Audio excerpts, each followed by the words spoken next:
بسم اللہ الرحمن الرحیم۔ السلام علیکم۔ یہ کتاب آپ کے لیے کاشان بصیرت کے یوٹیوب چینل کی جانب سے ریکارڈ کی جا رہی ہے۔ کتاب کا نام ہے شمیم ولایت۔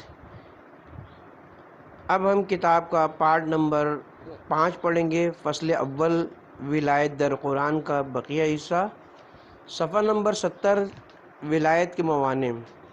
جس طرح ایک انسان کے لیے ولایت کی شرائط و اسباب کا جاننا ضروری تھا، اسی طرح اس کے لیے ولایت کے مواقع کو تلاش کرنا بھی ضروری و لازمی ہے، تاکہ ولایت حقیقی کی راہ میں حائل رکاوٹوں کو دور کر کے ولایت الہیہ کے مقام تک رسائی یقینی بن سکے۔ وہ موانع ہی دنیا سے محبت اور گناہ کا ارتکاب ہیں۔ دنیا سے محبت کرنا ولایت کے لیے رکاوٹ ہے۔ عالم طبیعت اور دنیا سے محبت انسان کے اندر ولایت کو متحقق نہیں ہونے دیتی۔ قرآن نے ان لوگوں کے متعلق جو آیات الہی کا مخاطب قرار پائے ہیں، فرمایا ہے کہ یہ فیض الہی سے کبھی بہرہ مند نہیں ہو سکیں گے۔ نتیجتاً یہ حضرات گمراہ قرار پائیں گے، جس کے سبب خدا کے فیوز و برکات سے محروم قرار دیے جائیں گے۔ قرآن میں ارشاد ہوتا ہے سورہ اعراف آیہ نمبر 175-176 میں، اور انہیں اس شخص کا حال سنا دیجئے جسے ہم نے اپنی آیات دی مگر وہ چھوڑ نکلا، پھر شیطان نے اس کا پیچھا کیا تو وہ گمراہوں میں سو گیا، اور اگر ہم چاہتے تو ان آیات کی طفیل اس کا رتبہ بلند کرتے، لیکن اس نے تو اپنے آپ کو زمین بوس کر دیا اور اپنی نفسانی خواہش کا تابعدار بن گیا تھا۔ لہٰذا اس کی مثال اس کتے کی سی ہو گئی کہ اگر تم اس پر حملہ کرو تو وہ بھی زبان لٹکائے رکھے۔ سورہ حمزہ میں اس اہم ترین معنی کا ذکر موجود ہے جو انسان کو قرب خدا حاصل نہیں ہونے دیتا ہے، وہ ہے مال سے محبت اور اسے جاویدہ شمار کرنا۔ ارشاد ہو رہا ہے سورہ حمزہ آیت نمبر 103، آیت نمبر 1 تا 3، ہر طعنہ دینے والے عیب گو کے لیے ہلاکت ہے جو مال کو جمع کرتا ہے اور اسے گنتا رہتا ہے، جو سمجھتا ہے کہ اس کا مال اسے ہمیشہ زندگی دے گا۔ یہ سوچ بچار اور فکر کی باطل پر مبنی ہے۔ یہ سعود کے لیے اور انسان کے قرب خدا کی بہت بڑی رکاوٹ ہے۔ ارتکاب گناہ ولایت کے حصول میں مانع ہے۔ انسان کے ولایت کے حصول میں دوسری بڑی رکاوٹ اور مانع گناہ اور حکم خدا کی نافرمانی ہے، چونکہ گناہ موجب بنتا ہے اور انسان خدا کی ذات سے دور ہوتا چلا جاتا ہے۔ قرآن سورہ مطففین میں گناہ کو حقائق کے شہود کے لیے مانع ہے۔ ارشاد ہو رہا ہے سورہ مطففین آیہ نمبر 13 اور 14، قرآن کی آیات جب ان افراد کے سامنے تلاوت کی جاتی ہیں تو جو قیامت کی تکذیب کرتے ہیں وہ کہتے ہیں کہ یہ تو گزشتگان کا افسانہ ہے، جبکہ قرآن ان کے جواب میں فرماتا ہے یہ ہرگز افسانہ نہیں ہے بلکہ خدا کی حکمتوں میں سے ایک ہے۔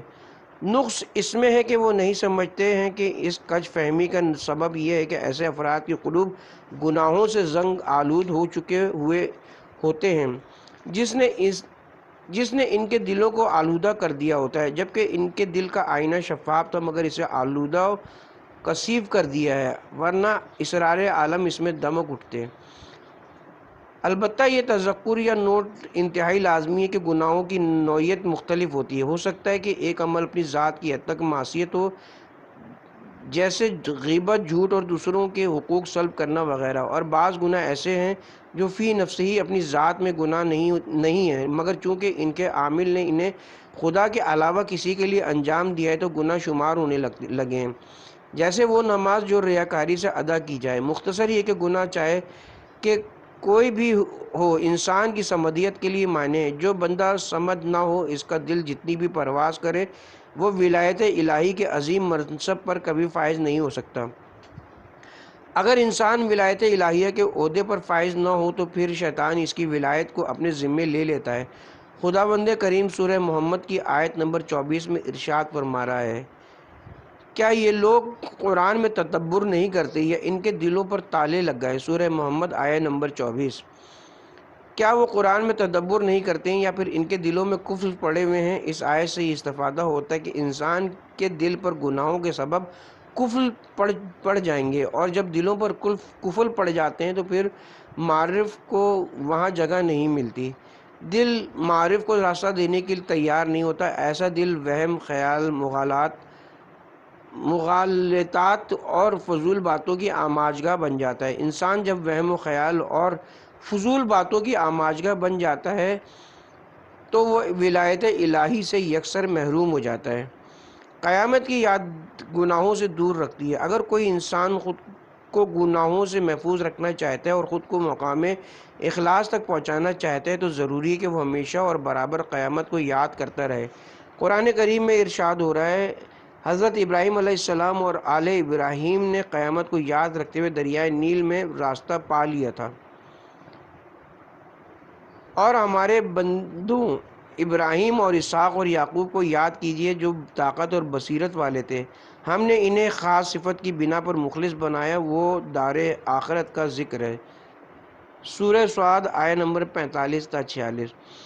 یہ نتیجہ حاصل ہوگا کہ گناہ ایک ایسا حجاب ہے جو انسان کی نگاہوں اور اسرار حق کے درمیان حائل ہوتا ہے۔ اگر انسان چاہتا ہے کہ وہ اپنے محدود ہستی میں رہ کر ولی بن جائے اور اپنے آپ کو شیطان کی ولایت سے نجات دلائے، اپنے دل کو خواہشات سے خالی کر دے اور عملی زندگی میں گناہ سے نجات حاصل کرے، ولایت کشف کرنے کے طریقے۔ ہم نے یہ مسئلہ کہ انسان کے اندر ولی بننے کی استعداد، صلاحیت موجود ہوتی ہے، وہ ولی اللہ بن سکتا ہے۔ اس کے بعد ہم نے ان عوامل کو ذکر کیا جن کے ذریعے ولایت حاصل کی جا سکتی ہے، پھر اس کے موانع کا ذکر کیا۔ اب سوال یہ پیدا ہوتا ہے کہ ولی اللہ اپنی ولایت کے حصول میں کس طرح کامیاب و کامران ٹھہر سکتا ہے۔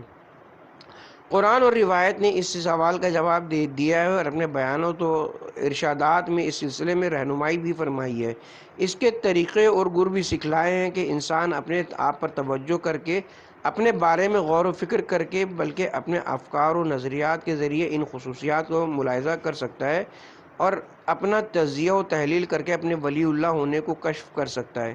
اس کے طریقے درج ذیل ہیں۔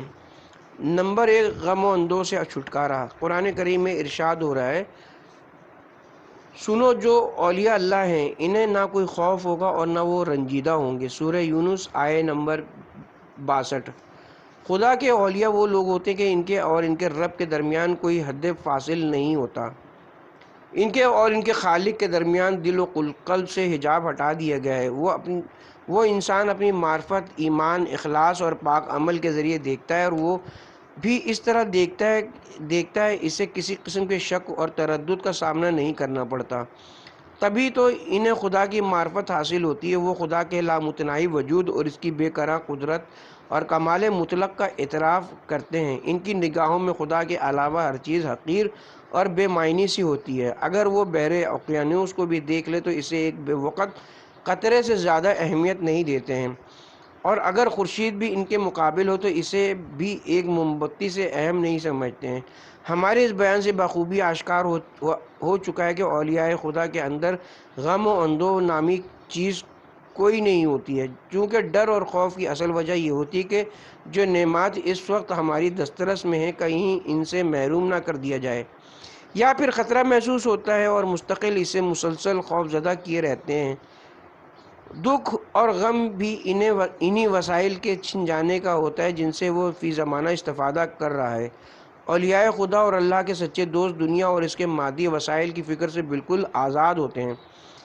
ان پر زہد حقیقی کی حکومت ہوتی ہے، نہ انہیں کسی چیز کے تلف ہونے پر غم و اندوہ ہوتا ہے اور نہ ہی کسی چیز کے نقصان کا انہیں خوف رہتا ہے۔ بالفاظ دیگر غم اور خوف معمولاً دنیا پرستی کی روح سے پھوٹتے ہیں اور نشو و نما پاتے ہیں، جبکہ ان کے ہاں تو دنیا پرستی کا امکان تک نہیں ہوتا۔ یہ بلا خوف و خطر زندگی بسر کرتے ہیں۔ اہل معرفت کے بقول خدا کے اولیاء خدا کی صفات جمال و جلال میں اس طرح غرق ہوتے ہیں کہ اس کے علاوہ ہر چیز کو بھول جاتے ہیں۔ بالکل واضح ہے کہ غم و اندوہ، ترس و وحشت کا تعلق کسی چیز کے چھن جانے کا سوچ کر ہوتا ہے یا پھر خطرہ ممکنہ دشمن سے ہوتا ہے۔ یہ سب تب ممکن ہوتا ہے جب انسان کے دل میں خدا کی ذات کا بصیرہ نہ ہو۔ بالفاظ دیگر جو بندہ معرفت میں کامل ہے اور عمل میں مخلص ہے، اس کے دل میں صرف ذات پروردگار آباد ہوتی ہے، وہ خدا کے علاوہ کسی ذات کو اپنے دل میں جگہ نہیں دیتا۔ کہ اسے خوف و ہراس اور خطرات کا سامنا کرنا پڑے، چونکہ اس کے پاس کوئی چیز نہیں ہوتی کہ وہ اسے کھو دے۔ امیر المومنین حضرت علی علیہ السلام نے مذکورہ بالا آیت مبارکہ کی تلاوت فرمائی اور پھر اپنے اصحاب سے دریافت کیا، کیا تم جانتے ہو اولیاء اللہ کون ہیں؟ وہ عرض کرنے لگے کہ آپ ہی ارشاد فرمائیں کہ اولیاء اللہ کون ہیں۔ امام نے فرمایا، اولیاء اللہ ہم ہیں اور ہمارے پیروں کے جو ہمارے بعد دنیا میں آئیں گے۔ خوش بختی ہمارے لیے بلکہ ہمارے پیروں کے لیے اس سے بھی زیادہ خوش بختی ہے۔ البتہ ہم اور ہمارے پیروں ایک مکتب سے نہیں ہیں، ہماری ذمہ داریاں یکساں نہیں ہیں۔ فرمایا، ان پر وہ ذمہ داریاں عائد ہوتی ہیں جو تم پر عائد نہیں ہوتی۔ وہ اپنی جانوں پر مشکلات کو تحمل کریں گے کہ تم نہیں کر سکتے۔ کتاب تفسیر نور الثقلین جلد نمبر 2 صفحہ نمبر 309۔ اس نقطے کا ذکر یاد ضروری ہے کہ جو غم اور خوف اولیاء اللہ کو لاحق نہیں ہوگا، وہ غم اور خوف دنیا کا مادی غم و خوف ہے، ورنہ اولیاء خوف الہی کی دولت سے مالا مال ہوتے ہیں۔ اپنی ذمہ داریوں کے انجام نہ دے سکنے کا خوف ان کے دامنگیر رہتا ہے جس کے وہ مسئول و ذمہ دار تھے، اور انہیں دکھ ہوتا ہے ان توفیقات کا جو ان سے سلب کر لی گئی ہوتی ہیں۔ یہ خوف اور دکھ تکامل و ارتقاء کا موجب بنتا ہے۔ نمبر 2، خدا سے ملاقات کا شوق۔ خدا کے اولیاء اور دوست پروردگار کی ملاقات اور لقاء کے مشتاق ہوتے ہیں۔ چونکہ دوست کے دل میں ہمیشہ اپنے دوست سے ملاقات کا شوق رہتا ہے، تبھی تو خداوند کریم جن لوگوں کو اپنا اولیاء قرار دیتا ہے انہیں مخاطب کر کے فرماتا ہے، سورہ جمعہ آیت نمبر 6 اور 7، اگر تمہیں یہ زعم ہے کہ تم اللہ کے چہیتے ہو، دوسرے لوگ نہیں، تو موت کی تمنا کرو اگر تم سچے ہو، اور یہ اپنے ہاتھوں آگے بھیجے ہوئے اعمال کے سبب موت کی تمنا ہرگز نہیں کریں گے، اور اللہ ظالموں کو خوب جانتا ہے۔ قرآن کریم مذکورہ آیہ کریمہ کے ضمن میں فرماتا ہے، وہ لوگ ہرگز موت کی تمنا نہیں کرتے ہیں ان اعمال کے پیش نظر جو وہ اپنے لیے پہلے بھیج چکے ہیں۔ خدا ظالموں سے آگاہ و عالم ہے۔ وہ افراد جو موت کو زندگی کا خاتمہ نہیں سمجھتے بلکہ موت کو ایک وسیع تر زندگی کے لیے مقدم سمجھتے ہیں، وہ موت کے متمنی اور دلدادہ ہوتے ہیں۔ نتیجتاً وہ لوگ ابدی اور سرمدی زندگی کے خواہاں ہوتے ہیں۔ البتہ وہ حضرات جو موت کو فنا اور نیست و نابود ہو جانا سمجھتے ہیں اور ایسے اعمال انجام دے چکے ہیں کہ جن کے نتائج ان کے لیے شرمناک ہیں، وہ موت سے فرار چاہتے ہیں۔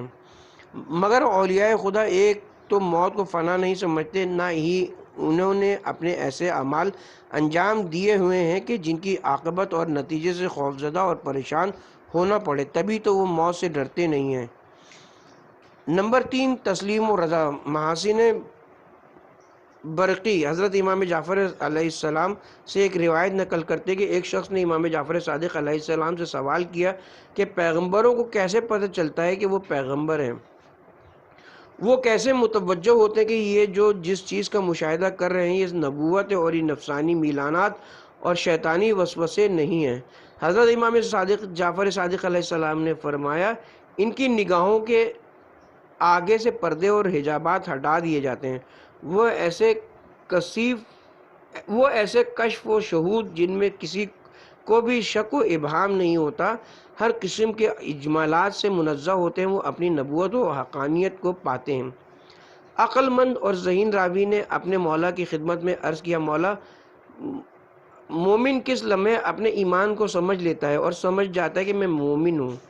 امام علیہ السلام نے فرمایا، مومن کو تب اپنے ایمان کا ادراک ہوتا ہے جب وہ اپنے پروردگار کے سامنے خود کو تسلیم پاتا ہے۔ وہ ایسے حوادث و واقعات جو مسرت خیز اور خوشی آور ہیں یا پھر دکھوں اور غموں کا موجب بنتے ہیں برابر راضی بر رضا رہتا ہے۔ حضرت امام جعفر صادق علیہ السلام کا یہ کلام ذیشان ایک ایسا ازلی جام ہے جو قرآن کریم کے حیات بخش دریا سے بھرا ہوا تھا۔ قرآن کریم اپنے قاطعانہ انداز میں اعلان کر رہا ہے، اے رسول، تمہارے رب کی قسم، یہ لوگ اس وقت تک مومن نہیں ہو سکتے جب تک باہمی تنازعات میں آپ کو منصف نہ بنائیں، پھر آپ کے فیصلے پر ان کے دلوں میں کوئی رنجش نہ آئے بلکہ وہ اسے باخوشی تسلیم کر لیں۔ سورہ نساء آیت نمبر 65۔ خدا کے وسیلے سے ادراک و حرکت کی طاقتوں کا نظم و نسق۔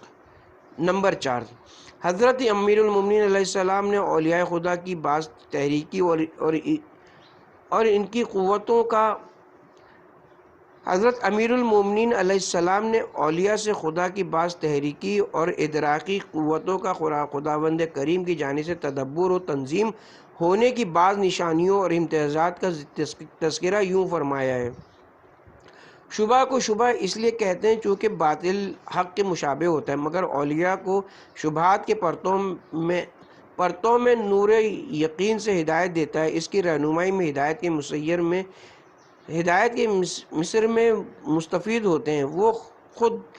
وہ حق نما کو حق سے مشخص کرتے ہوئے سلامتی کے ساتھ اس کے ہجوم سے گزر جاتے ہیں، جبکہ خدا کے دشمن انہی شبہات کی دعوت دیتے ہیں۔ ان کی رہنمائی اندھیرا اور اندھا پن ہے۔ چونکہ دشمنان خدا یقین کے نور سے بے بہرا ہوتے ہیں، انہیں ہر طرف سے اندھیرا اور اندھا پن گھیرے رہتے ہیں۔ وہ انہیں وحشت و گمراہی کی طرف دعوت دے کر لمحہ و لمحہ ہلاکت کی طرف دھکیل رہے ہوتے ہیں۔ نمبر 5، دنیا اور اس کے نقصانات کی پہچان۔ خداوند کریم کے دوستوں اور اولیاء کی خصوصیات اور امتیازات میں سے ایک یہ ہے کہ وہ دنیا کو بخوبی پہچانتے ہیں اور خود کو ان سے محفوظ رکھتے ہیں، جیسا کہ امام اول حضرت علی علیہ السلام فرماتے ہیں: دوستان خدا وہ ہیں کہ جب وہ لوگ دنیا کے ظاہر کو دیکھتے ہیں تو اس کے باطن پر نظر کرتے ہیں، اور جب اس کی جلد میسر آ جانے والی نعمتوں میں کھو جاتے تو آخرت میں حاصل ہونے والی چیزوں میں منہمک رہتے ہیں، اور جن چیزوں کے متعلق انہیں یہ کھٹکا تھا کہ وہ انہیں تباہ کر دیں گی، انہیں تباہ کرتے ہیں۔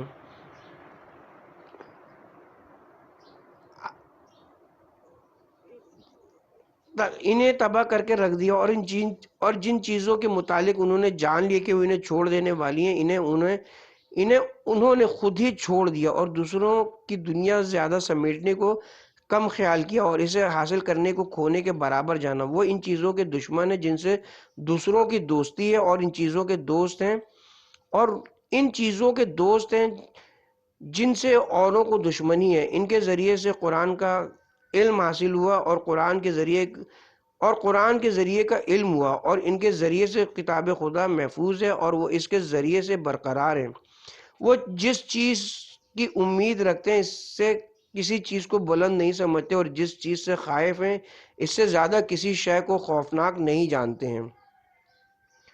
جب دوسرے حضرات دنیا کے ظاہر پر تنقید کرتے ہیں اور اس گزرگاہ میں قیام کی مدت کو بہت خیال کرتے ہیں، وہ آئندہ اس کے اندرونی اور دید رس ہونے پر بحث کرتے ہیں، چونکہ وہ جانتے ہیں کہ دنیا کی زرق برق اور فریب دینے والا ظاہری انداز پاؤں کو ہلا کر رکھ دیتا ہے، قبل اس کے کہ وہ دنیا طلبی اور ہوا پرستی کی وجہ سے کسی آسیب اور پریشانی سے دوچار ہوں۔ دنیا اور اس کے جمال کو اپنے پاؤں تلے رون ڈالتے ہیں اور اسے بری طرح ٹھکرا دیتے ہیں، قبل اس کے کہ گھٹیا مقام دنیا انہیں معزول کرے۔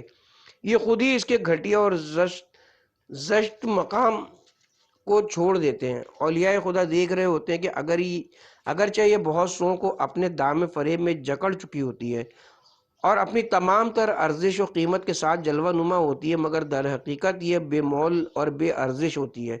چونکہ متاع دنیا قلیل ہے، مانوی حضرات اور اولیاء خدا جانتے ہوتے ہیں کہ متاع قلیل کے بدلے انہیں خیر کثیر سے ہاتھ دھونا پڑیں گے۔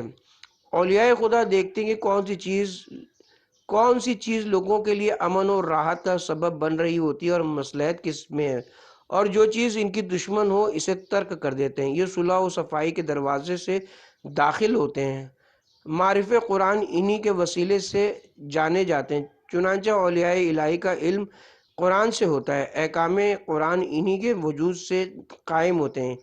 اس قیام کی وجہ وہ برکت ہے جو ان کی معرفت اور قرآن کے مطابق عمل کرنے سے ہوتی ہے۔ خلاف عادت کاموں کا ظاہر ہونا۔ مقام ولایت پر فائز ہونے کی ایک نشانی یہ ہے کہ خارجی طبیعت ان کے ارادے اور تصرف کے ماتحت قرار دے دی جاتی ہے۔ طبیعت میں تصرف اس کے سبب ان کے ذریعے خارق العادہ خلاف عادت امور جو معجزے اور کرامت سے ملتے جلتے ہیں ظاہر ہونا شروع ہو جاتے ہیں، یا اگر دعا کرتے ہیں تو وہ مستجاب ہو جاتی ہے۔ البتہ کبھی کبھار عام انسانوں سے بھی جو مقام ولایت تک نہیں پہنچے ہوتے بلکہ خدا سے بھی دور ہوتے ہیں، چند خلاف عادت کام ظاہر ہوتے ہیں۔ اس مطلب کی مزید وضاحت کے لیے ہم خارق العادہ کاموں کو تقسیم کر کے بحث کرتے ہیں۔ خلاف عادت کاموں کی انواع۔ خلاف عادت کاموں کو اس طرح تقسیم کیا گیا ہے، یہاں دو قسموں کی طرف اشارہ ملتا ہے، ایک معجزہ اور دوسری کرامت۔ معجزہ وہ فعل ہے جسے مدعی نبوت اپنے دعوی نبوت کو ثابت کرنے کے لیے پیش کرتا ہے، جبکہ کرامت وہ فعل ہے جو اولیاء خدا کے ہاتھوں انجام پاتا ہے۔ معجزہ اور کرامت میں فرق۔ معجزہ اور کرامت دونوں خلاف عادت کاموں کی اقسام میں سے ہیں۔ یہ دونوں ولایت تکوینی کی بنیاد پر نبی و امام کے ہاتھوں انجام پاتے ہیں۔ یہ ایک دوسرے سے ملتے جلتے ہوتے ہیں۔ ان میں فرق اس لحاظ سے کہ معجزے کے ساتھ تحریری چیلنج اور دعوی نبوت بھی ہوتا ہے، یعنی جب نبی دعوی نبوت کرتا ہے تو وہ معجزے کے ذریعے مقابلے کی دعوت دیتا ہے کہ ہے کوئی جو میری طرح ایسا کام انجام دے سکے، جبکہ کوئی دوسرا ایسا فعل انجام دینے کے قابل نہیں ہوتا۔ جبکہ کرامت میں دعوی نبوت اور تحدیدی چیلنج یعنی مقابلہ کرنے کی دعوت شامل نہیں ہوتی۔ معجزے کی بحث بھی کرامت کی طرح ولایت کی ذیلی بحوث میں سے قرار دی گئی ہے۔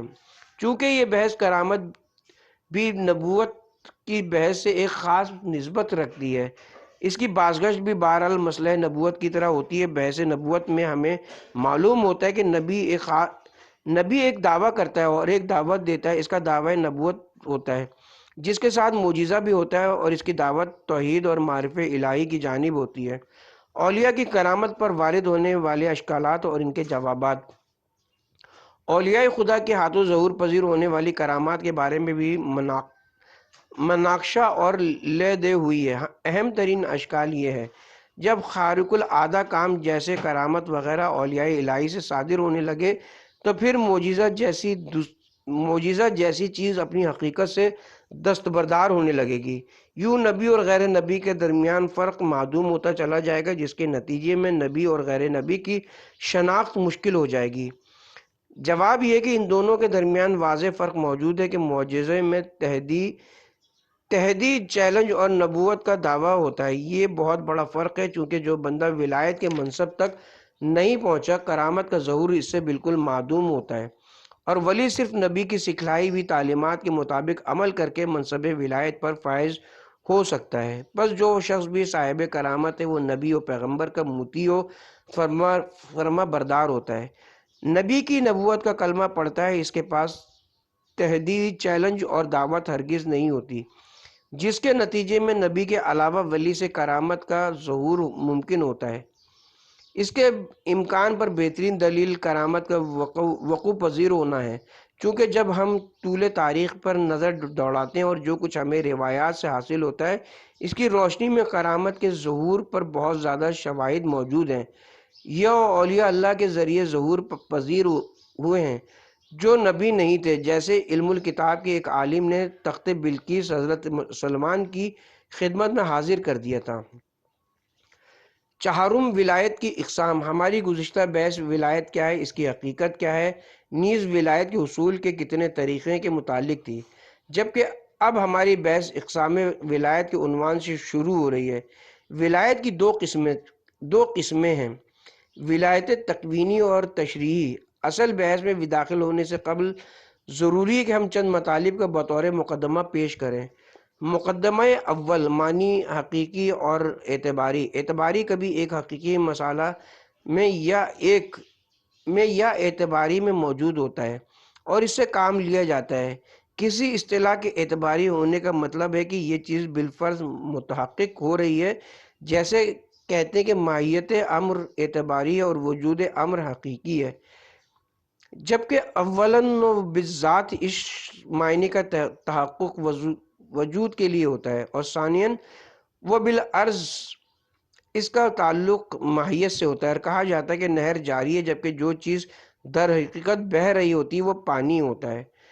مقدمہ دوم، امور اعتباری کو علت کی احتیاج و ضرورت ہوتی ہے، یعنی اس جہاں میں علت و معلول کے نظام سے ہٹ کر اور فعال کے سبب کے بغیر کوئی شے یا حادثہ رونما نہیں ہوتا۔ اس لحاظ سے تمام امور چاہے حقیقی ہوں یا اعتباری ایک علت کے محتاج ہوتے ہیں جو انہیں ایجاد کرتی ہے یا پھر ان کا اعتبار کرتی ہے۔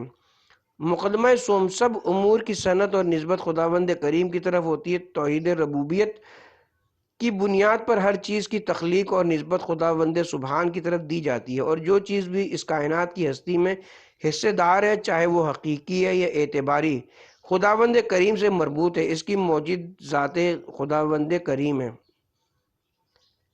مقدمہ چہارم ولایت تکوینی اور تشریعی کی بازگشت اور ان کا مرجع۔ ولایت کی تقسیم تکوینی اور تشریعی کی طرف کا مطلب یہ ہے کہ تشریع اور تکوین پر ولایت کے اس ولی کے فیض سے ہے، چونکہ علت معلول پر سایہ فگن اور سرپرست ہے۔ معلول مولا الہ ہے اور علت کے زیر تربیت ہوتا ہے۔ اگر علت حقیقی کام انجام دے رہی ہے جیسے انسان یا درختوں کو خلق کرنا، تو اس صورت میں علت اس امر تکوینی کی ولی یعنی ولی التکورون ہوتی ہے، یعنی ولی التکوین ہوتی ہے۔ اور اگر علت اعتباری کام یا امور انجام دے، مثلا کسی چیز کا حکم دے یا نہیں کرے، تو اس صورت میں ولی اعتبار با الفاظ دیگر ولی تشریع ہو جائے گی۔ اس بنا پر ولایت تکوینی کی بازگشت ولایت بر تکوین یا بالفاظ دیگر ولی التکوین کی طرف ہوگی، اور ولایت تشریعی کی ولایت بر تشریع کی طرف بازگشت ہوگی اور وہ ولی التشریع ہو جائے گی۔ خدا کی ولایت تشریعی اور تکوینی، ہم نے جو مقدمات ذکر کیے ہیں ان سے واضح ہو جاتا ہے کہ خداوند کریم ولایت تکوینی بھی رکھتے ہیں اور ولایت تشریعی بھی، چونکہ توحید ربوبی کی بنیاد پر صرف ذات خداوند کریم ہے جو اعمال ولایت کے ساتھ اس جہان ہستی کی تدبیر کا اختیار رکھتی ہے، جو اپنی ربوبیت کی گوناگون صورتوں کے تحت خود عمل کرتی ہے۔ اسی طرح نبوت قبول کرنے کی بنیاد پر اور وحی کے اس بات سے فارغ ہونے کے بعد صرف ذات خداوند ہے جو قانون سازی کا اختیار رکھتی ہے اور وضع شدہ قوانین کو پیغمبر کے ذریعے لوگوں تک پہنچاتی ہے۔ قرآن کریم میں وہ آیات جو خداوند کریم کی ولایت تکوینی اور تشریعی کو بیان کر رہی ہے کی دو قسمیں ہیں۔ بعض وہ آیات ہیں جو ولایت تشریعی اور تکوینی دونوں کو بیان کر رہی ہیں، اور بعض صرف ولایت تشریعی کو بیان کر رہی ہیں۔ من جملہ ان آیات کے جو ولایت تشریعی اور تکوینی دونوں کو بیان کر رہی ہیں، مشہور آیت الکرسی بھی ہے۔ اللہ ایمان لانے والوں کا کارساز ہے، وہ انہیں تاریکی سے روشنی کی طرف نکال لاتا ہے۔ سورہ بقرہ آیت نمبر 257۔ خداوند متعال مومنوں کا ولی ہے، تشریع میں بھی اور تکوین میں بھی۔ ولایت تشریعی اس طرح سے کہ خداوند نے نورانی قوانین وضع کر کے انسانوں کو ظلمت سے نور کی طرف ہدایت فرمائی، جیسا کہ قرآن کو بطور نور متعارف کرایا گیا ہے۔ سورہ ابراہیم آیت نمبر 1۔ یہ ایک ایسی کتاب ہے جسے ہم نے آپ کی طرف نازل کیا تاکہ آپ لوگوں کو ان کے رب کے اذن سے اندھیروں سے نکال کر روشنی کی طرف لائیں، غالب آنے والے قابل ستائش اللہ کے راستے کی طرف۔ قرآن پیغمبر پر نازل ہوا تاکہ لوگوں کی نور کی طرف ہدایت کر سکے۔ اس بنا پر خداوند کریم نے قوانین اور احکام نورانی وضع کر کے اور ان کا ابلاغ فرما کر اپنی ولایت کو مومنین کے لیے عملی جامہ پہنایا ہوا ہے۔ ان احکامات اور قوانین میں سے بعض کا تعلق تکلیف سے ہے، جیسے واجب، حرام، مستحب،